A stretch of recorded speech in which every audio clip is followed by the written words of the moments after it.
వాస్తవంగా భారతదేశానికి ఉన్న బాధ్యత మరెవరికి ఉండదేమో. మొన్న ఈ మధ్యన గుర్తుంది కదా, ఒక దాన్ని ఏమంటారు, సముద్రపు దొంగలు ఒక ఓడని ఎత్తుకుపోతుంటే ఆ సమాచారం అక్కడి నుంచి అలర్ట్ సమాచారం రాగానే పరిగెత్తుకుంటూ మన యుద్ధనౌక వెళ్ళి దాన్ని అడ్డుకుని కాపాడింది. ఇది ఒక ఆస్పెక్ట్.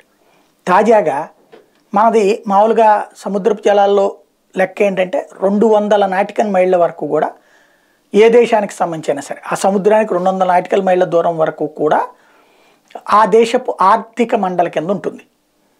ఆ దాటిన తర్వాత అంతా ఓపెన్ సముద్రం అవుతుంది. అక్కడ జరిగే యాక్టివిటీది ఎవరికి సంబంధం లేదు, ఏమైనా దగ్గరలో ఉన్నోళ్ళు సాయం అందించాలి. ఇప్పుడు తాజాగా హౌతీ తీవ్రవాదులే చేశారో మరి ఎవరన్నా చేశారో తెలియదు కానీ ఏదైతే ఒక షిప్, ఇజ్రాయెల్కి సంబంధించినటువంటి షిప్ మన మ్యాంగ్లూరుకి రావాల్సినటువంటి గుజరాత్ సిబ్బంది అందులో 20 మంది దాకా ఉన్నారు. అట్లాంటి దాని మీద అటాక్ జరిగింది. ఆ అటాక్లో ఉన్నటువంటి 21 మంది ప్రాణాలు కోల్పోయే పరిస్థితిలో ఉంటే మన సైన్యం వెళ్ళి కాపాడింది. ప్లస్ బాగా శిథిలమైనటువంటి ఆ ఓడని మన నౌకాశ్రయానికి తీసుకొస్తున్నారు. తద్వారా వాళ్ళకి రక్షణ కల్పిస్తున్నారు. అంటే భారత నేవీ అన్నటువంటిది బాధ్యతాయుతమైన పాత్ర పోషిస్తోంది అంతర్జాతీయ పరిణామాల మధ్యన.